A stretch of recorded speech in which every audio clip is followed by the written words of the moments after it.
성령의 새바람이라는 제목으로 하나님의 말씀을 잠시 나누고자 합니다. 제가 사역을 시작하면서 얼마 안 돼서 이게 나의 큰 착각이었구나 라고 생각을 했던 한 가지가 있습니다. 그것이 무엇이냐면, 제가 이제 전도사가 되고 사역자가 되면 저는 제 등 뒤에서 천사의 날개가 돋칠 줄 알았거든요. 그런데 착각이었습니다. 인격과 영성이 깊어지고, 그 이제 모세가 그 산에서 이제 하나님의 영광을 마주하고 얼굴 빛나면서 내려오지 않습니까?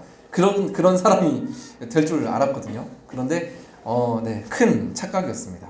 오히려 시간이 갈수록 저의 한계를 경험을 했습니다. 제 개인적으로는 노력과 성실, 그리고 마음의 에너지를 쓰는 것에 저의 장점이 있지 않나라고 그렇게 생각을 했었거든요. 그런데 이마저도 한계가 너무 선명했습니다. 왜냐하면 성실함도 체력이 뒷받침되어야 성실할 수 있다는 것을 작년에 깨달았습니다. 그러니까 체력이 안 되니까 성실하고 싶지만 성실한 게 안 되더라고요. 저는 그게 굉장히 저한테 서글프게 다가왔습니다. 나이가 아직 제가 그렇게 많지 않은데 죄송합니다. 어쨌든 그렇습니다. 그리고 마음의 에너지도 정해진 분량이 있더라고요. 많은 분들께 전화하고 뵙고 국밥 한 그릇 먹으면서 신방도 하고 싶고 했는데 그 제 마음의 에너지도 체력이 있다는 것을 사실은 알게 된 지 얼마 되지가 않았습니다. 그래서 사실은 조금 의기소침해 있었거든요, 사역자로서. 근데 그러던 와중에 제 마음에 한 줄기 빛처럼 찾아온 두 가지 단어가 있었는데요. 그 첫 번째가 복음이었고요. 그래서 첫 번째 제가 처음 우리 예배 때 이제 설교 제목이 복음이 주제가 아니었습니까? 중요한 것을 중요하게. 요게 이제 복음이었고, 두 번째 단어가 오늘의 주제인 사실 성령님입니다. 저는 보수교단에서 자라서 말씀 중심의 생활을 해왔습니다. 그래서 경건하고 조금은 엄격한 분위기의 전통교회였습니다. 주일날 사 먹으면은 이제 엄마 아빠뿐만이 아니라 선생님들, 장로님들한테 혼나는 그러한 분위기에서 이제 신앙생활을 어려서부터 이제 했거든요. 근데 아마 비슷한 이제 분위기 속에서 신앙생활을 하신 분들이 많이 계실 것 같습니다. 그래서 그런지 저에게는 삼위일체가 성부, 성자, 성령이 아니라 성부, 성자, 성경이었습니다. 삼위일체에 대해서는 많이 들어봤지만 성령님의 그 실체, 성령님을 누리고 실제적으로 경험하는 이 부분에 있어서는 배움과 경험이 상대적으로 적었던 것 같습니다. 또한 인격적이신 성령님을 단지 어떤 에너지나 도구처럼 생각하면서 비이성적으로 활용하는 그러한 어떤 일부 교회나 기도원들이 사실은 이제 있었거든요. 그런 모습들을 제가 어려서부터 직접적으로, 간접적으로 이렇게 보아왔었습니다. 자세히 이야기를 하려다가 하면은 또 조금 그럴 것 같아서 어쨌든 가서 그래서 성령하는 이렇게 도구처럼 활용을 하고 인격적이 않은 모습들로 예배하는 모습들을 어려서부터 조금 이제 보았었던 부분들이 있었거든요. 그러다 보니까 이 성령님에 대해서는 되게 제가 보수적으로 생각을 할 수밖에 없었던 것 같아요. 그러니까 성령님에 대해서 바리케이트를 쳐놓고 거기에 대해서 어떠한 말이 있거나 확장된 어떤 의견이 있으면 그거는 아니야 하고 바리케이트를 이렇게 쳤던 것이죠. 그런데 제가 말씀드렸던 것처럼 사역의 연차가 점점점 늘어나면 늘어날수록 제가 한계를 경험을 했습니다. 나의 노력이나 지혜, 계획이 아니라 정말로 하늘로부터 오는 주님의 전적인 도우심과 세밀한 간섭하심, 인도하심이 너무나도 절실해졌습니다.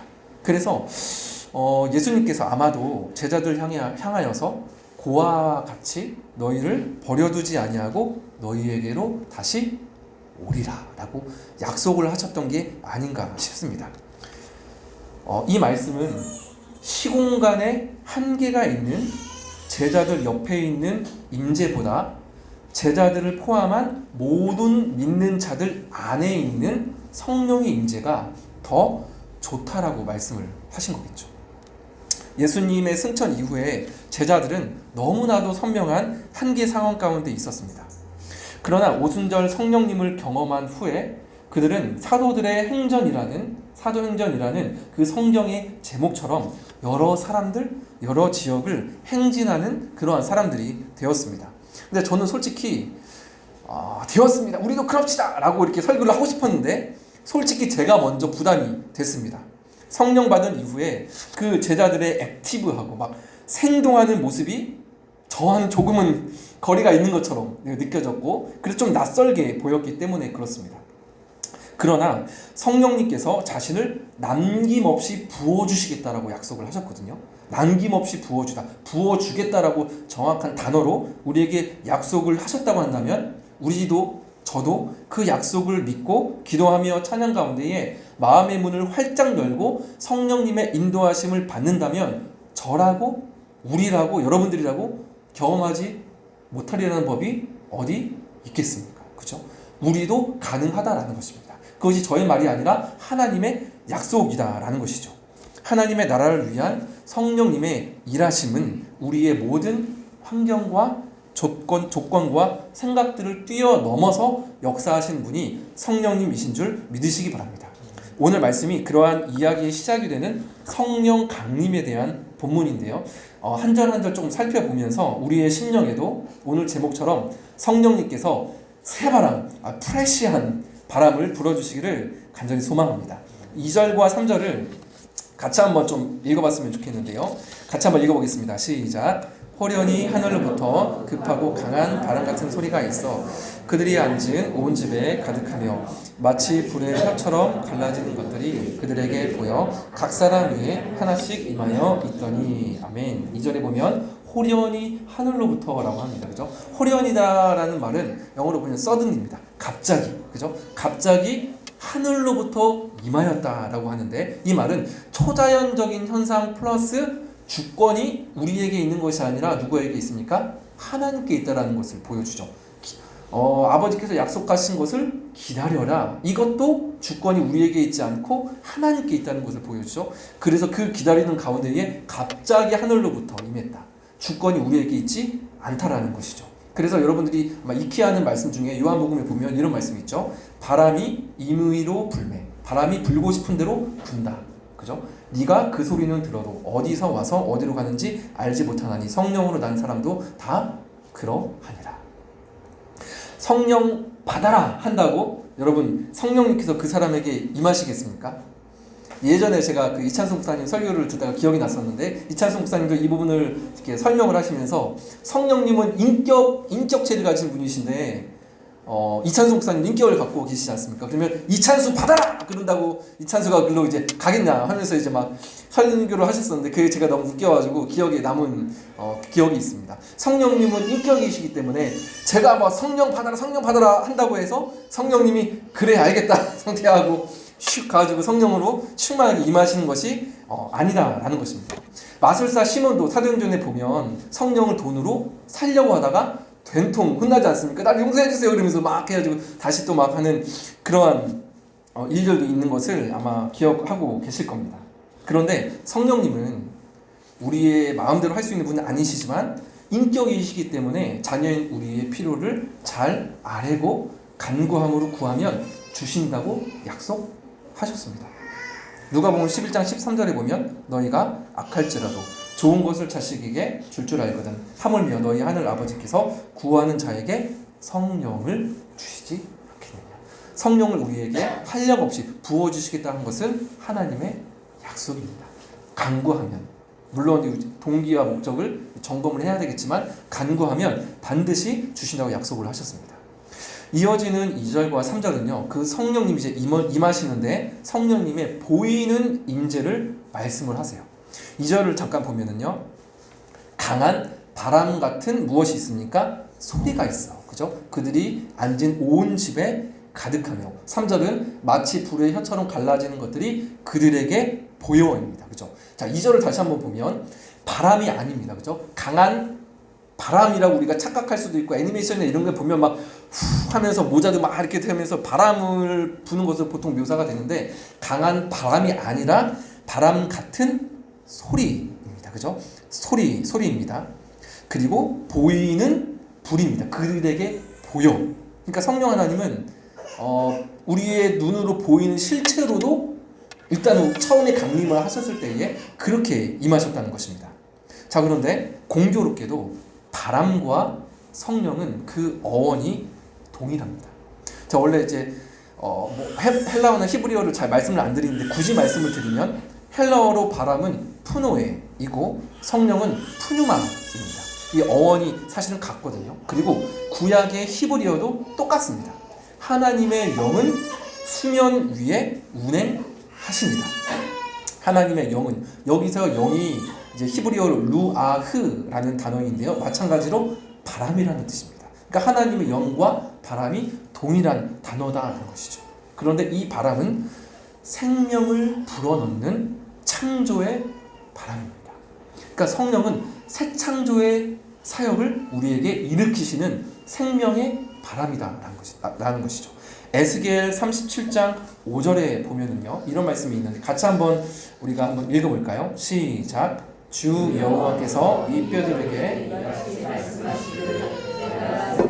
너희에게 들어가게 하리니 너희가 살아나리라. 아멘. 성령의 바람을, 새 바람을 우리에게 부르시면 어떠한 영혼이든 간에 어떠한 만물이든 간에 다시 그 생기 안에서 살아날 줄 믿습니다. 성령은 살게 하는 생명의 바람이시라는 것이죠. 3절을 또 보면 마치 불의 혀처럼 갈라지는 것들이 그들에게 보였다라고 합니다. 그죠? 소리와 불로 임하셨는데, 불은요, 간단하게 말씀을 이렇게 들으면, 불은 심판과 정화의 의미를 가지고 있습니다. 심판과 정화의 의미. 이게 이제 누가복음 3장 16절에도 보면은요, 예수님의 세례를 세례 요한이 설명을 하는데, 성령과 불로 너희에게 세례를 베풀 것이다 라고 이렇게 설명을 하시거든요. 그 다음 절이 뭐냐면, 손에 키를 들고 자기의 타작마당을 정하게 하사 알곡은 모아 곡간에 들이고 쭉정이는 꺼지지 않는 불에 태우시리라. 그러니까 성령과 불로 세례를 줄 것인데, 그 다음에 바로 이어지는 구절이 심판을 말씀을 하고 계신다는 거죠. 즉 불은 심판과 깨끗게 하는 정화의 의미를 가지고 있는 겁니다. 그래서 구약에 보면 그 하나님께서 신의 산 가운데에 강림하실 때에 불이라는 단어를 사용을 하고, 또 그 산 가운데로 이스라엘 백성들이 나아오지 못하게 하라라고 합니다. 왜냐하면 그 불로 임재하신다는 것은 심판의 의미가 있기 때문에 이스라엘 백성들이 그냥 나아가면 그 임재 앞에서 죽을 수밖에 없기 때문에 그 신의 산으로 가까이 오지 말아라라고 그렇게 이제 말씀을 하신 거죠. 자, 그런데 오순절에 바람 소리로 불로 임재하셨죠. 그러면 심판하러 오신 걸까요? 그것이 아니라 오순절에 임하신 성령은요, 심판의 불이 아니라 우리를 자유케 하시는 불이요, 사랑의 불이요, 우리의 성화를 이루어 가시는 불입니다. 왜냐하면 심판은 예수님께서 이미 다 십자가에서 받으셨기 때문에 그렇습니다. 때문에 성령의 불은 우리를 자유케 하는 그런 불인 줄 여러분 믿으시고 확신하셔도 괜찮습니다. 우리를 정죄하기 위해서, 너 잘못했지 하기 위해서 성령님께서는 오신 게 아닌가 하는 것이죠. 오히려 우리를 자유케 하기 위해서, 자유의 징표로 예수님께서 그 모든 심판과 모든 진노를 받으셨기 때문에 이제는 너희가 자유의 시대가 되었다라는 징표로 오순절에 우리에게 임하셨다라는 것입니다. 이처럼 성령님은 소리로, 보이는 불로 임하셨습니다. 계신지 안 계신지 어렴풋한 분이 아니라 실존하시는 인격이라는 겁니다. 저는 서두에 말씀드렸던 것처럼 성부, 성자, 성경이었었기 때문에 성령님이 있다고 하는데 난 잘 모르겠네. 그래서 성령님을 좀 잊고 굉장히 오랫동안 저는 신앙생활을 했던 것 같아요. 근데 오늘 말씀을 살펴보면서 소리로 보이는 불로 임하셨다고 한다면 성령님은 실존하시는 분이구나. 그리고 성령님이 우리가 흔히 말을 할 때 우리의 카운셀러, 상담자라고 말을 하지 않습니까? 위로자로 말을 하시는데 성령님의 실체가 진짜로 있다고 한다면 우리는 그 성령님께 위로 받을 수 있겠구나.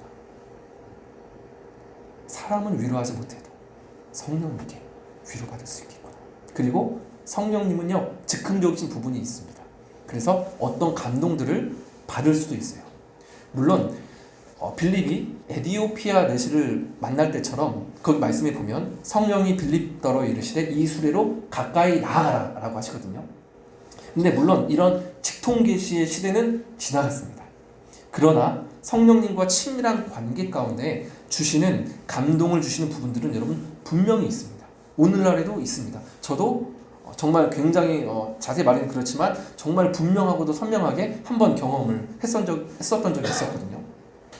성령은 우리의 마음에 감동을 주세요. 그래서 예기치 못한 상황으로의 인도하심이나 생각지 못했던 사람과의 만남, 그리고 그 사람과의 만남 속에서 나누어지는 이야기들을 통해서 전혀 생각하지 못했던 길로 인도를 하십니다.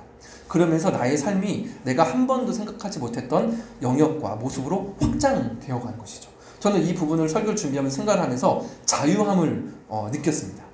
말씀은 우리에게 약속을 주시고 성령님은 우리로 하여금 모험을 하게 하십니다. 그래서 바람처럼 지역과 사람을 자유롭게 뛰어넘어 일하시는 성령님은 광대하신 성령님이시죠. 바람과 공기가 머물지 않는 곳은 없습니다. 어디든지 임재하실 수 있는 분이 성령님이신 거죠. 저만 해도 제 아내를 사실은 제가 KTX를 타고 대전에 가서 만났거든요. 전혀 관계가 없었는데 정말 어떻게 만났던 일들, 그리고 그동안 섬겼던 교회에서 만난 사역자분들과 성도분들, 그것이 인연이 되어서 이렇게 또 함께하고 계시는 또 성도분들이 계시지 않습니까? 지금 첫 예배를 드리고 있는 신명덕 전도사님도 어떻게 만나셨는지 아시는 분 아시죠? 예전에 제가 하늘빛 우리 교회 오기 전에 안양에서 사역을 했었거든요. 근데 그때 2년 파트 전도사님으로 사역을 같이 했었습니다. 거의 만나지는 못했죠. 주말에만 이제 만났던 사이였는데 작년 가을에 하늘빛 우리 교회 로비에서 만났습니다. 우연하게. 그냥 조용하게 그냥 탐방 올리고 그냥 보고 저한테 연락 안 하고 쓱 보고 가려고 했는데 만났어요. 그래가지고 너무 반갑다 그래가지고 밥이라도 한 끼 먹어야겠다. 그리고 밥을 먹다가 자연스럽게 개척 이야기가 나와서 한번 찔러라도 볼까? 어떡하지? 엄청 고민을 했습니다. 왜냐하면 너무 부담될 수도 있기 때문에. 그래서 하다가 에라 모르겠다 하고 기도 잠깐 하고 툭 던졌거든요. 그랬더니 기도해 볼게요 목사님 그러시는 거예요. 그리고 한 달 뒤에 같이 하겠습니다.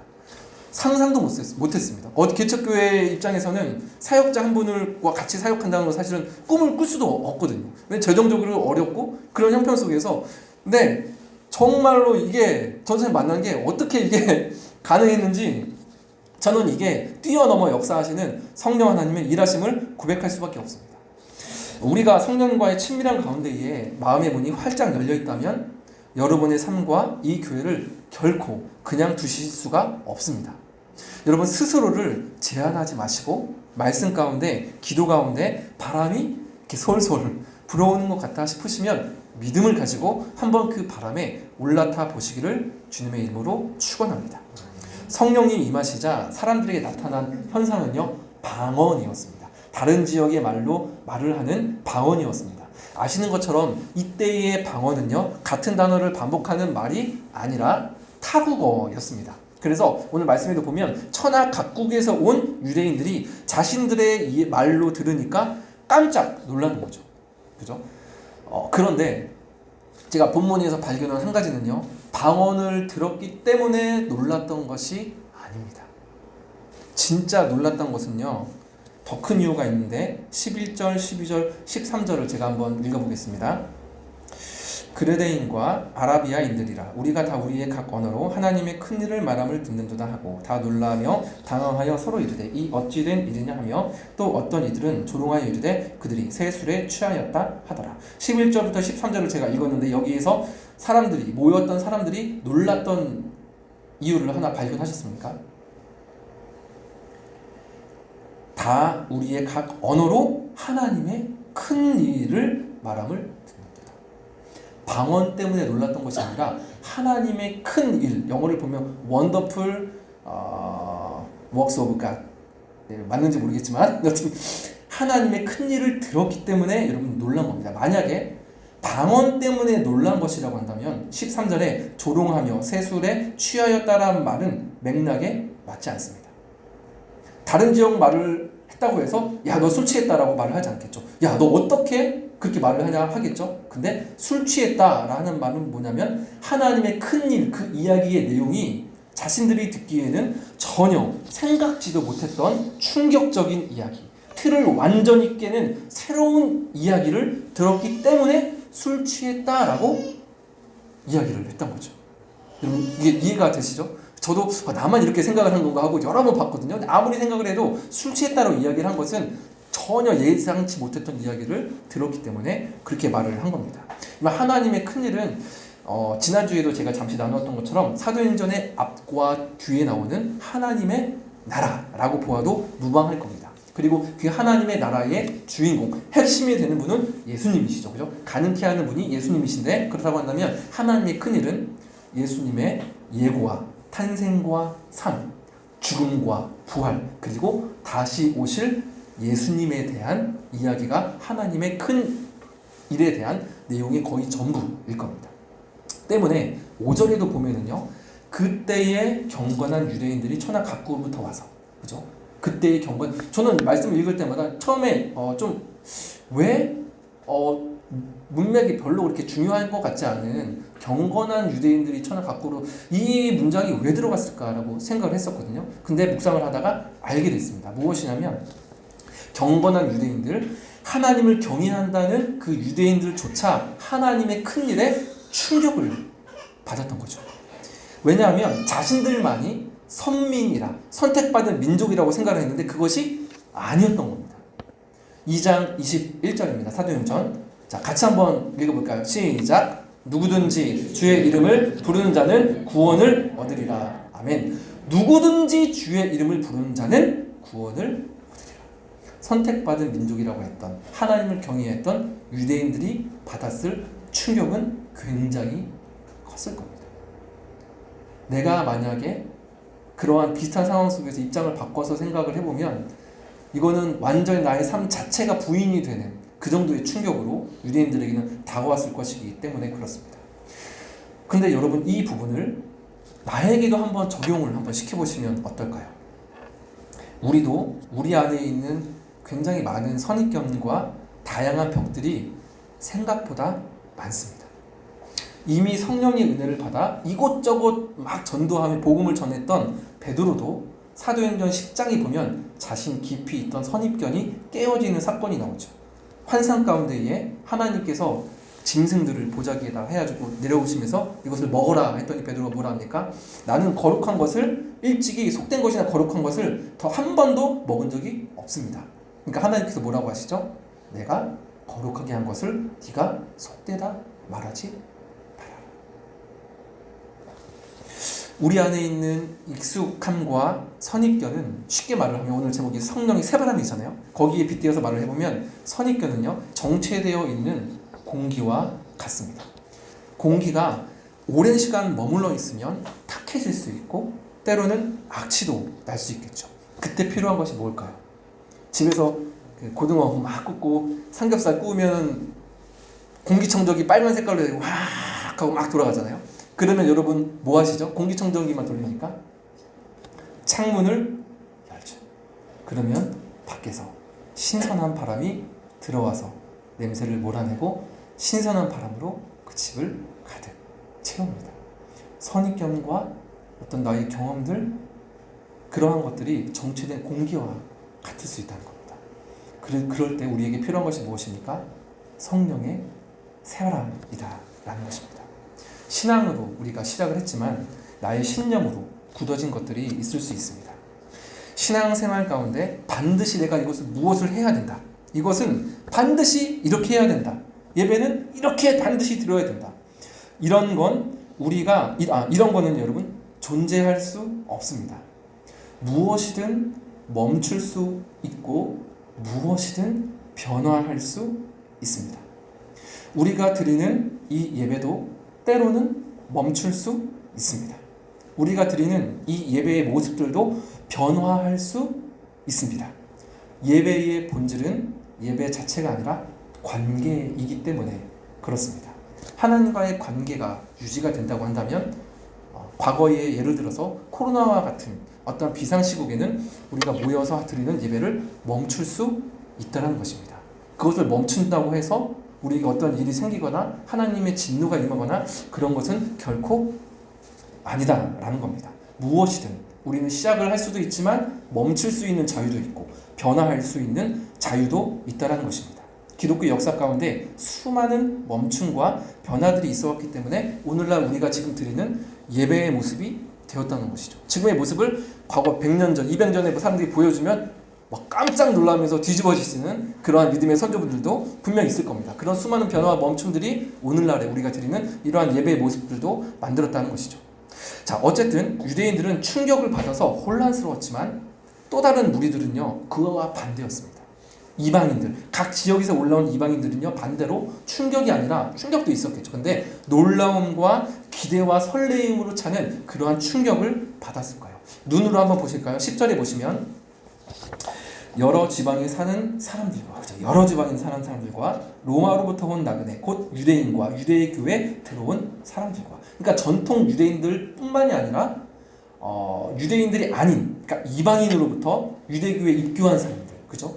쉽게 말을 하면 이 시대에 이방인이라고 불리우는 사람들도 그곳에 현장 가운데 있었다는 것입니다. 그러면 누구든지 주의 이름을 부른 자는 구원을 얻으리라라는 그 말씀에 얼마나 그들의 마음이 설레이고 참 그 막 기대감으로 부풀어 올랐을까라는 것입니다. 제가 이 부분을 묵상을 하면서 저도 정말 마음이 이렇게 막 붕 뜨는 그들의 설레임이 저의 설레임처럼 참 느껴졌습니다.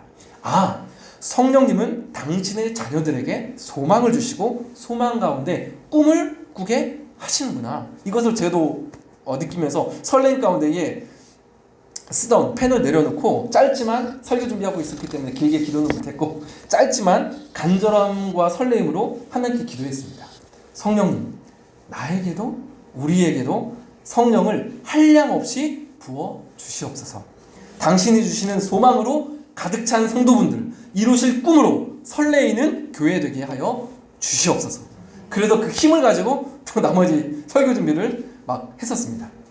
성령님은 우리의 영적인 눈을 열어서 현실 너머의 것을 보게 하십니다. 우리가 하나님을 부끄럽게 하는 것은 하나님이 어디 있어? 라는 그러한 불신이나 부인하는 것이 아니라는 생각이 들었습니다. 하나님을 정말로 부끄럽게 하는 것은 내가 하나님을 믿습니다 라고 말을 하지만 그럼에도 불구하고 하나님을 믿는다 하지만 기대와 소망이 없는 것, 그것이 하나님을 부끄럽게 하는 것이 아닐까요?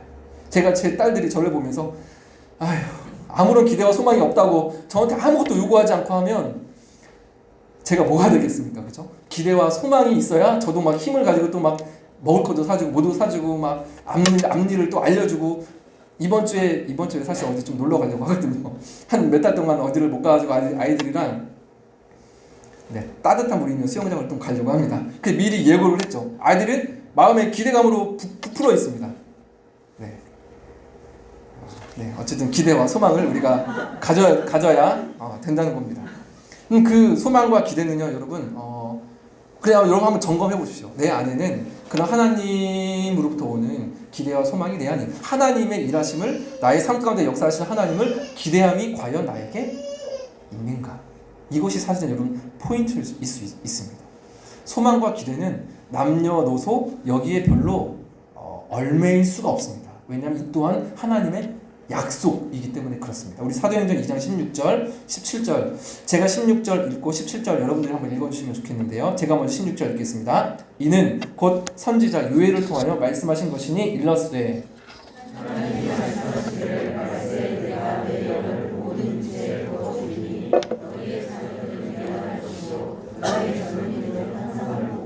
너희의 늙은이들은 꿈을 꾸리라. 아멘. 자녀들뿐만이 아니라 젊은이들, 늙은이들, 나이가 많은 사람들까지도 하나님의 꿈을 꿀 수 있다는 것입니다. 여러분, 이것이 제가 약속을 드리는 것이 아니라 살아계신 하나님의 약속임을 붙들고 확신하는 은혜가 이 자리에 있는 모든 여러분들의 있기를 간절히 소망하고 축복합니다. 성령님은 공동체적으로도 소망을 주십니다. 하지만 여러분들 개개인적으로도 역사하세요. 3절과 4절을 보시면, 다시 한번 보시면요, 마치 불의 혀처럼 갈라지는 것들이 그들에게 보여. 그러니까 불이 보이는 불로 임하였지만 그 불이 어떻게 됐습니까? 갈라져서 각 사람 위에 하나씩 임하였다는 겁니다. 그죠? 개인적으로 임하셨다는 것을 볼 수 있고, 또 4절 서두에 보면 그들이 다 성령의 충만함을 받고, 그러니까 성령 하나님의 그 꿈을 주신, 소망을 주신 역사하심은 공동체적으로도 역사하시지만 저 개인에게, 저 임상 때부터 개인에게, 여러분들 한 분 한 분에게도 성령의 역사하심이 개인적으로 있다라는 것입니다. 교회는 아시는 것처럼 주신 사명이 있습니다.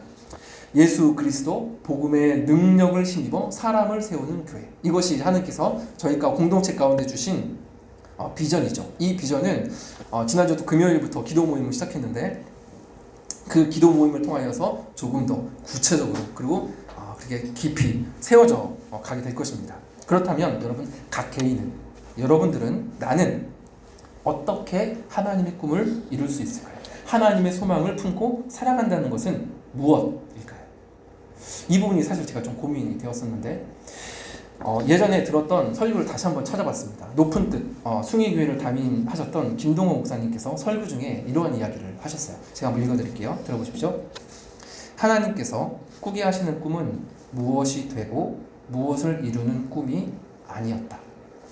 뜻이 하늘에서 이루어진 것 같이 땅에서도 이루어지기를 바라며 하나님의 방법대로 살아가는 것이 나의 꿈이었다. 성경 말씀의 은혜를 받으니 말씀이 꿈이 되고 말씀 붙잡고 애쓰다 보니 꿈이 삶이 되었다. 세상의 꿈과 하나님의 꿈은 한 끗 차이다. 세상 꿈은 뒤끝이 개운치 않았지만 하늘 꿈은 언제나 뒤가 좋았다. 내가 뭔가를 되는 것이 꿈이 아니다 라고 하셨죠.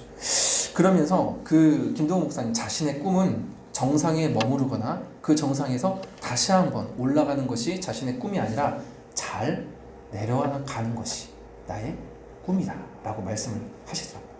섬기던 그 교회가 숫자적으로 큰 성장을 했을 때 그래서 이렇게 기도를 하셨대요.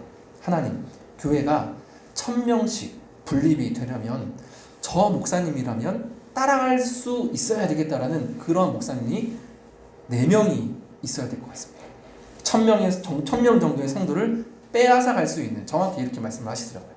1000명의 성도를 빼앗아 갈 수 있는 목사님 4분을 나에게 보내주십시오. 이렇게 기도를 했다고 합니다. 근데 저는 이 부분을 생각을 하면서 이것이 하나님의 소망을 품고 있는 자들에게 주어진 영적인 창의력이다라는 생각이 들었습니다. 하나님의 방법대로 하나님의 관심이 무엇인지를 알고 그것을 따라가다 보면 본질을 꿰뚫는 지혜와 기준들을 주시는데 그것이 저는 영적인 창의력이다라는 그런 생각을 해보았습니다. 요즘 시대에 창의력이 굉장히 중요하다라고 많이 말들을 하지 않습니까? 그런데 여러분 창의력의 주인은 하나님이십니다.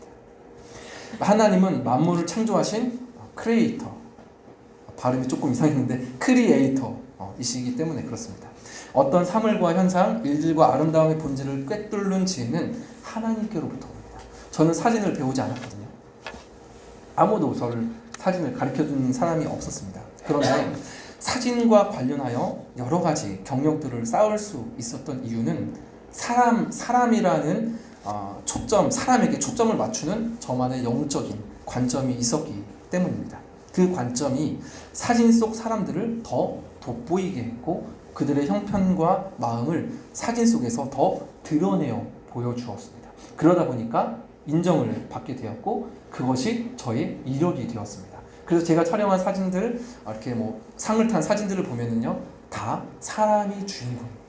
사람이 없는 사진이 거의 없습니다. 그것이 내가 왜 이렇게 사진을 찍고 이렇게 이력을 갖게 됐을까? 결국에는 하나님께서 중요하게 여기시는 사람의 제 마음과 시선에 포커스가 있었기 때문에 그렇게 제 사진을 통하여서 그런 이력들을 제가 쌓을 수 있었던 것이죠.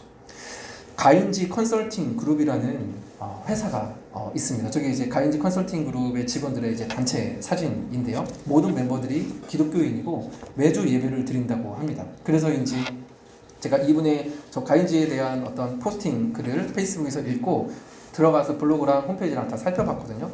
그래서 그런지 뭔가 분위기가 사뭇 좀 다르게 느껴졌습니다.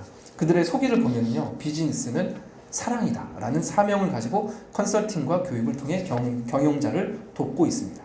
그리고 여러 가지 7대 핵심 가치도 있는데 3가지만 소개를 시켜드리면 people, 영적 필요에 대한 관심을 갖는다. 그냥 컨설팅 회사입니다.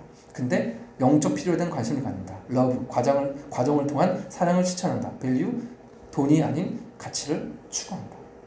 그래서 본업 외에도 또 한 페이지 넘겨주시면 슬기로운 이제 일사생활이라고 저런 어떤 일들도 하더라고요. 그러니까 뭐냐면 기독교 청년들이 직장에 취업을 하기 전에 기독교인으로서 어떤 기준을 가지고 직장을 선택해야 하는지, 가서 어떻게 기독교인은 또 그 일터에서 일을 해야 되는지, 이런 것들을 그 직원들을 또 이렇게 전문 갖고 있는 토양이 있는 분들을 세워서 그런 청년들의 어떤 모집을 받고 세미나도 이제 열고요. 그리고 제 기준에서 되게 신선했던, 아 이게 진짜 영적인 창의력이구나 했던 거는 저 사진인데 저게 어딘지 아시겠습니까?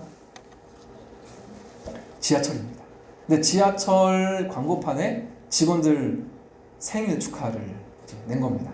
제 기준에서는 되게 신선했거든요. 신선한 게 맞나요?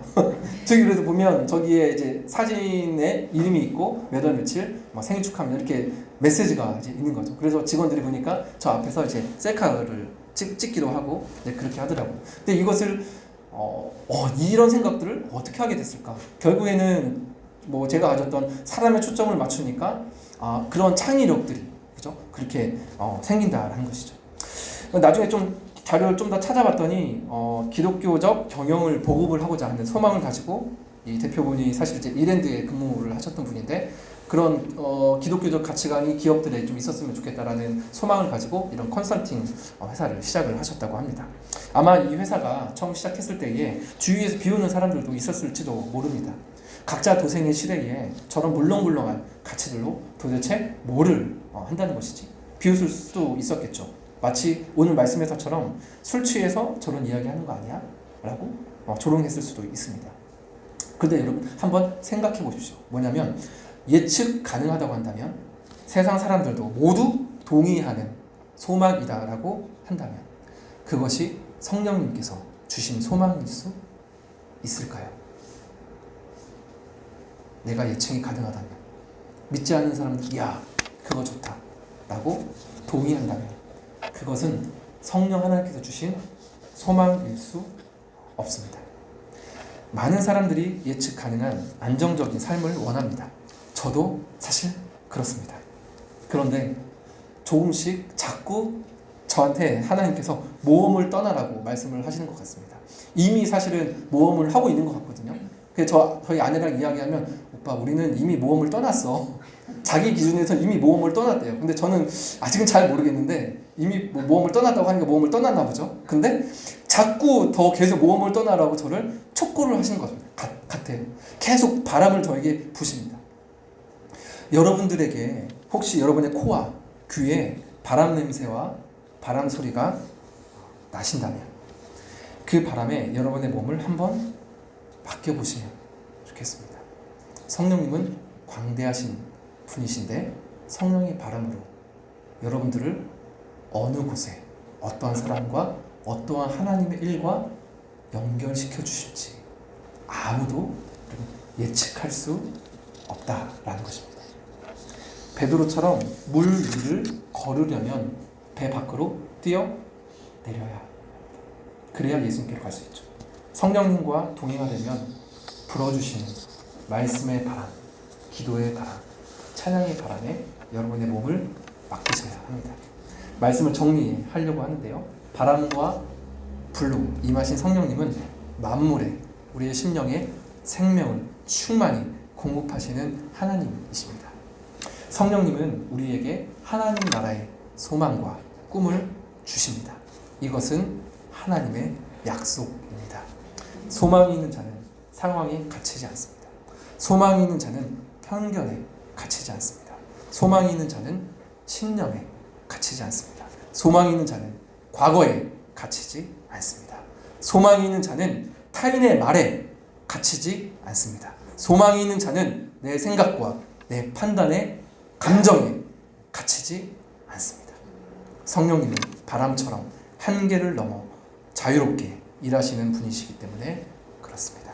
이 시간 성령의 새바람으로 우리의 생각과 우리의 과거와 여러분의 마음 가운데에 그 신선한 바람을 불어주시기를 소망하는 마음으로 찬양하며 기도하는 자리로 나아갈 수 있었으면 좋겠습니다.